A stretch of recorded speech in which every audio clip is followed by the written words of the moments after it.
Thank you very much, and thank you very much for allowing me to present at this conference. It's been an absolutely fantastic experience. I want to talk about part of a very large project, which is joint with Elizabeth Frankenberg, who directs the project, along with me, which is about the impact of a large-scale natural disaster on health and well-being, very broadly defined, of an entire population. Today, I'm going to report on results on a specific outcome, child height trajectories.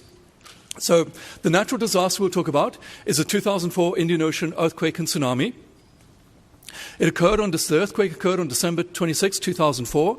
It registered as a 9.3 on the Richter scale, among the largest earthquakes ever recorded, and shifted the North Pole by several centimeters.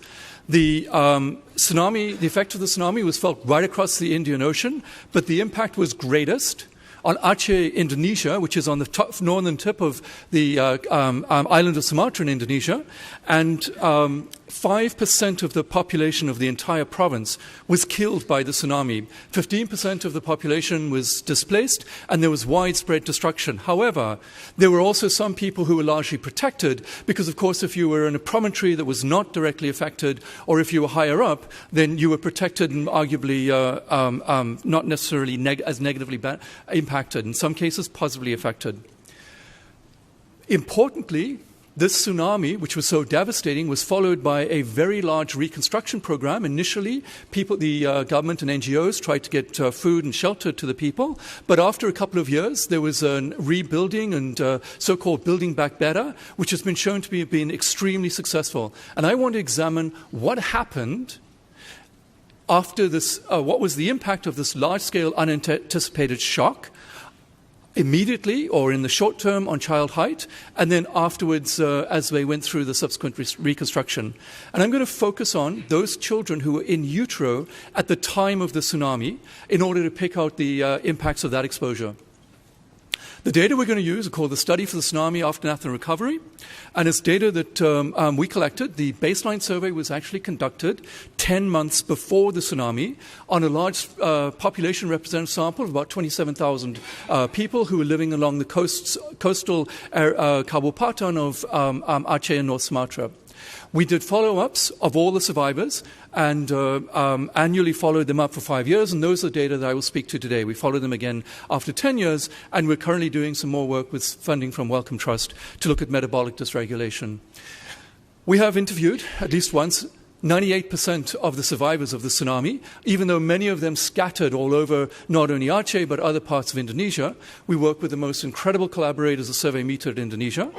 And the data that I'm going to use for today's presentation are child height for age that we measured 2, 3, 4, and 5 years after the tsunami. And I'm going to show you two results: child height for age Z-scores in so that they're internationally comparable with the WHO standards, and they're going to be stratified by the trimester in which the child was in at the time of the tsunami, to the best of our estimate.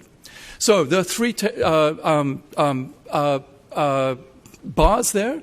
The second trimester in the middle are the kids who are the most affected the most, all kids who have a negative impact. Their height was lower than the comparison peer group that we're using, who were not directly affected. And the negative impact was very large and significant. It's over half a standard deviation in height for these children. However, as the reconstruction program developed and over time, all of these children grew much faster than their peers. And as you can see, by 5 years on, these children have not only recovered these deficits, but they actually now were even taller than their peers, significantly so for all three cohorts.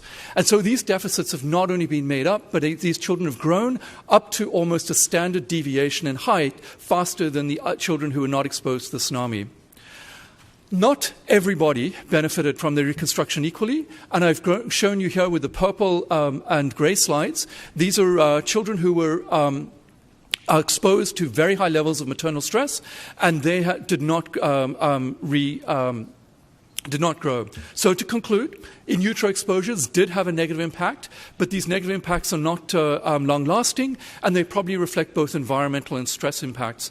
The catch-up growth is dramatic, and that apparently there is no, to conclude that having a negative disaster results in your being short for life is just not true. There is scope for catch-up growth that is substantial. Thank you very much.